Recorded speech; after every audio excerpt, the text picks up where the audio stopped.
राधे राधे दोस्तों, कैसे हैं आप सभी का आपके अपने चैनल कृष्णा व्लॉग में बहुत बहुत स्वागत है। फ्रेंड्स, अभी हो रहा है रात का टाइम और मैं कर रही हूँ डिनर बनाने की तैयारी। रात का डिनर जितनी जल्दी हो सके उतना ही जल्दी करना चाहिए, क्योंकि रात का डिनर जल्दी करने से हमारा खाना जल्दी भी पच जाता है। तो अक्सर हम लोग कोशिश करते हैं रात के 7:30 या 8 बजे तक हमारा खाना हो जाए। तो अभी लगभग टाइम हो रहा था 7 और 7 बजे ही मैं सब्ज़ी बना करके रख देती हूँ। सब्ज़ी मैंने पहले ही कट करके रख दी थी, धोकर उसे अच्छे तरीके से थोड़ी देर पानी में भिगो के रख दिया। उसके बाद इस टाइम पर मैं बनाने लगी हूँ सब्ज़ी। और आज बनेगी हमारे घर में कद्दू की सब्ज़ी, जो कि इनकी भी फेवरेट है और मेरी भी, क्योंकि सब्ज़ी कोई सी भी हो, खाना खाने का मज़ा तभी आता है जब हम उसे चाव से खाते हैं और मन से खाते हैं। अक्सर हम लोग कुछ चीज़ों को देख कर के ना मुंह बना लेते हैं कि हमें ये चीज़ पसंद नहीं है, तो जब हम उसको खाते हैं तो उसका स्वाद चाहे कितना ही लाजवाब क्यों ना हो, हमें वो चीज़ पसंद नहीं आती है, क्योंकि हम उसे मन से स्वीकार ही नहीं करते हैं कि ये चीज़ अच्छी है। तो बस हमारा यही सिस्टम रहता है कि चाहे हमें कोई चीज़ पसंद हो ना हो, हम लोग उसे बड़े ही खुशी से एक्सेप्ट कर लेते हैं कि ये चीज़ हमें खानी है, क्योंकि ये चीज़ बहुत टेस्टी है। तो हमारे घर में कभी भी इस वजह से ना ये प्रॉब्लम नहीं होती कि सब्ज़ी कौन सी बनाएं कौन सी ना बनाएं। उसके बाद सब्ज़ी बन चुकी थी, मैंने उसको ढक कर रख दिया था, काफ़ी गर्म रहती है देर तक। उसके बाद मैं यहाँ पर आटा लगा रही हूँ और रोटियाँ मैं तब बनाऊँगी। सबसे पहले मैं अपनी पूजा कर लेती हूँ रात के टाइम की। तो बस आटा लगाने के बाद मेरा थोड़ा सा ही काम बच जाता है रोटी बनाने का। तो फ्रेंड्स, जब तक मैं आटा लगा रही हूँ तब तक थोड़ी बहुत आप लोगों से बातचीत कर लेती हूँ। मैं एक हाउस वाइफ हूँ और अभी मेरी स्टडी जो है कंप्लीट हुई है और मैं आगे की पढ़ाई कर रही हूँ। मेरे हस्बैंड एक स्कूल में टीचर हैं और साथ ही वो शाम के टाइम पर एनजीओ में चले जाते हैं ट्यूशन पढ़ाने के लिए। तो इस टाइम पर वो घर आ गए थे। उन्हें खेत का काम करना, गार्डनिंग करना काफ़ी ज़्यादा पसंद है। उनका बहुत ज़्यादा शौक़ है इन सब चीज़ों में, तो वो अभी खेत में हैं और रात के टाइम पर ही उन्हें ज़्यादातर टाइम लगता है, क्योंकि दिन भर तो वो बहुत ज़्यादा बिज़ी रहते हैं। तो जब तक वो बाहर का अपना सारा काम निपटा रहे होते हैं तब तक मैं अपने किचन के सारे काम फटाफट से कर लेती हूँ। तो यहाँ पर अभी मैं कर रही हूँ रोटियाँ बनाने की तैयारी। तो रोटियाँ बनाने से पहले कुछ ऐसी चीज़ें होती हैं जिनको प्रिपेयर करके रख दो तो रोटी बनाने के टाइम पे ज़्यादा दिक्कत नहीं आती है, जैसे कि परथन के लिए आटा हो गया, साथ ही जो हमारा चकला बेलन है वो हो गया, और जो तवा है। इन सभी चीज़ों को मैं क्लीन करके ही यूज़ करना पसंद करती हूँ, चाहे मैं एक बार इन्हें वॉश ही क्यों ना कर लूँ। और ये जो आप देख रहे हैं ये कोई हाई फाई क्लॉथ नहीं है, ये एक कैरी बैग है जिसको कि मैंने डबल फोल्ड किया हुआ है और इसके ऊपर ही मैं अक्सर रोटियां बेलती हूँ, ताकि गंदगी ना फैले, ज़्यादा आटा जो है इधर उधर ना गिरे। उसके बाद अभी हो रहा था 7 साढ़े 7 बजे के करीब का टाइम। तो इसी टाइम पर मैं अपने पूजा पाठ का काम कर लेती हूँ और डेली का मेरा एक ही फ़िक्स टाइम होता है कि मुझे इसी टाइम पर पूजा करनी है। और जैसे हम लोगों को खाना खाने का एक टाइम होता है ना परफेक्ट, उसी तरह से भगवान जी का भी एक अपना टाइम होता है, जिस टाइम पर वो हमारे घर में आते हैं और हमें आशीर्वाद देते हैं। तो इस टाइम पर शायद से मेरे लड्डू गोपाल जी भी मेरा इंतज़ार कर रहे होते हैं। और खाना बनाने के बाद सबसे पहले मैं अपने लड्डू गोपाल जी के लिए भोग लगा देती हूँ। कभी कभार अगर मैंने खाने में प्याज लहसुन का इस्तेमाल किया है तो वो खाना मैं इन्हें नहीं देती हूँ। उस टाइम पर मैं इन्हें दूध, माखन, मिश्री जो भी मेरे पास हो वो चीज़ें इन्हें दे देती हूँ। तो इसी तरीके से मैं अपने भगवान जी के सामने भोग रखती हूँ।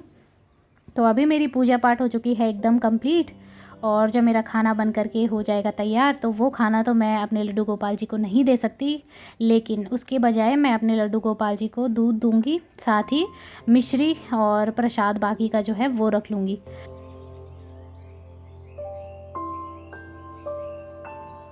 तो बस अब मैं आ गई हूँ रोटियाँ बनाने के लिए। इतने देर में मेरे हस्बैंड भी जो हैं आ चुके थे।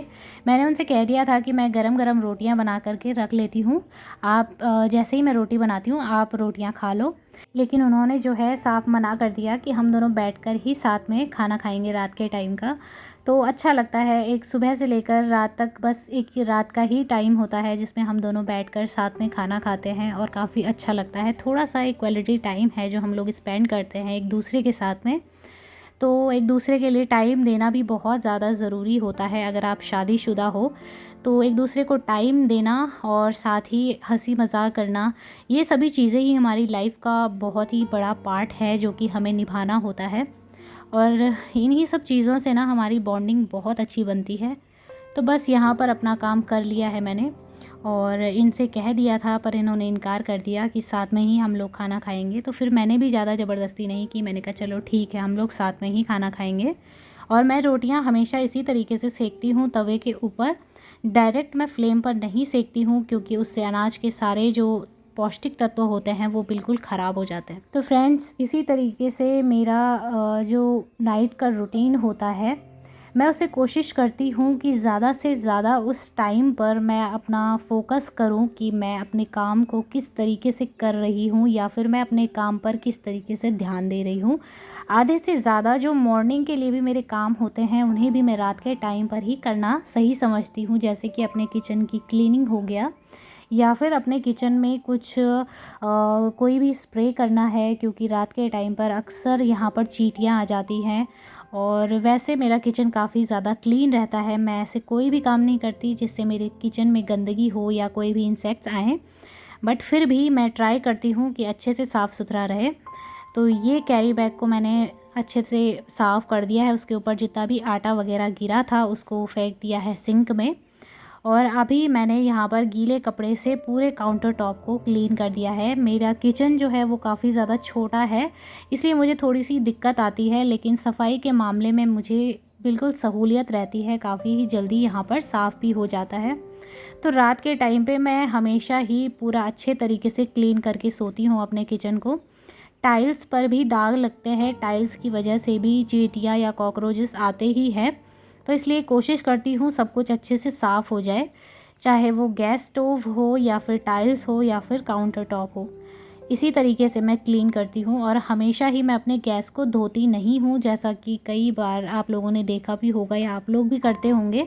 लेकिन मैं हफ्ते में एक बार ही गैस को धोती हूँ क्योंकि इस पर जंग लगने का चांस होता है और जो गैस की जालियाँ होती हैं वो जल्दी ही ख़राब हो जाती हैं बार बार धोने से, और जालियों पर जंग भी लग जाता है जो कि लाल रंग का दिखाई देता है और देखने में अच्छा भी नहीं लगता। इसीलिए मैं सिर्फ गीले कपड़े से ही इसे साफ़ कर देती हूँ, उसके बाद सूखे कपड़े से एक बार इसको पोंछ देती हूँ। और गैस में गंदगी कुछ भी नहीं रहती है, सिर्फ़ और सिर्फ यहाँ पर जो मैंने रोटी बनाई थी उसी का आटा गिरा हुआ है। तो ये देखिए, अभी सूखे कपड़े से मैंने सब कुछ साफ़ कर दिया है ताकि जो पानी के स्टेन है वो भी ना रहें और अच्छे से गैस चमचमा जाए एकदम, क्योंकि मुझे साफ़ सफाई वाली चीज़ें ही अच्छी लगती हैं और साफ़ सफाई करने का मुझे काफ़ी ज़्यादा शौक़ है। अपना किचन साफ़ देखती हूँ सुबह के टाइम पर तो एक फ़्रेश एनर्जी सी मुझे महसूस होती है।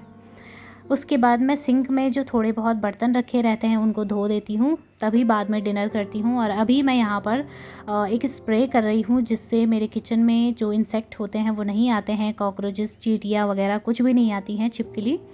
तो बस वही सब कर रही हूँ और अभी करूँगी इस छोटे से वीडियो को मैं यहीं पर एंड। उम्मीद करूँगी आपको मेरा ये छोटा सा वीडियो अच्छा लगा हो। अगर आपको वीडियो ज़रा सा भी पसंद आए तो वीडियो को लाइक और चैनल को सब्सक्राइब ज़रूर करें। मिलते हैं नेक्स्ट वीडियो में, तब तक के लिए राधे राधे।